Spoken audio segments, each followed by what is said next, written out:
You know, when you think about economic growth in this country and countries all around the world, supply chains are almost that abstract element that exists to ensure that economic growth is there, that we can take advantage of.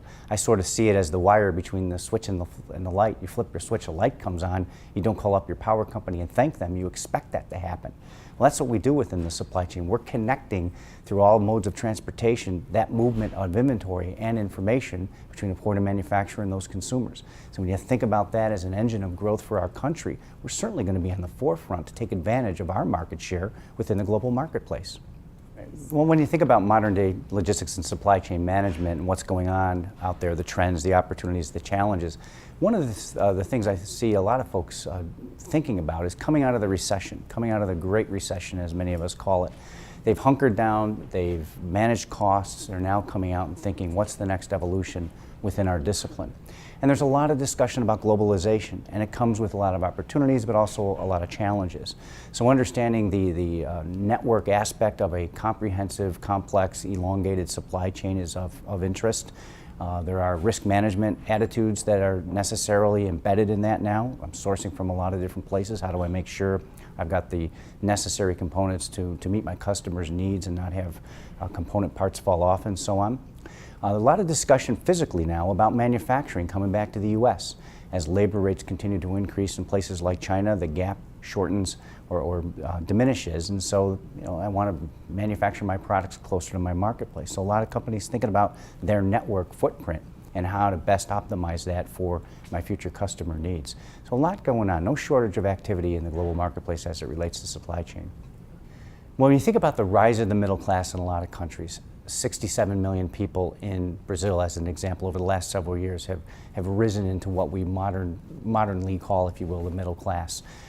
The rise of middle class in China, places like India, where the middle class is burgeoning now.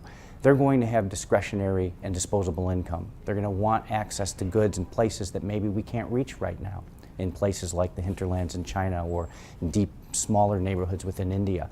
Supply chain and logistics professionals will be there to build that infrastructure, to connect it under common distribution networks and transportation systems so that we can reach those folks and have an access, a consumer standard of living that will be heightened. It's one of the things that I think goes unsaid is supply chain and logistics folks have a lot to do with raising the standard of living in countries all around the world.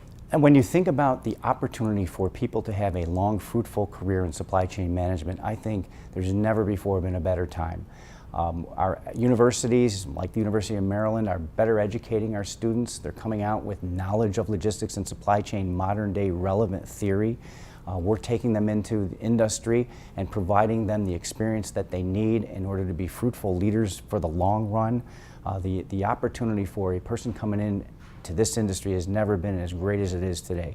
In fact, we're worried about a shortage of jobs worldwide as we continue to bring supply chain leaders into their own in progressive companies. How do we make sure that we've got the necessary talent pool to support all the innovation, all the opportunities for supply chain professionals around the world? It's a great time to be a supply chain professional. And when you think about Tim Cook as an example in Apple, he was a supply chain leader. The current CEO and former CEO of Walmart came out of their logistics organization. So we're becoming general managers because of all of the areas within the company and outside of the four walls of our company that we see. If you're a student at the University of Maryland and you're thinking about logistics and supply chain management as a career, it's never been better. You can have an international assignment, you can get with a third-party logistics provider or a manufacturer or a retailer. Software, hardware providers need supply chain students.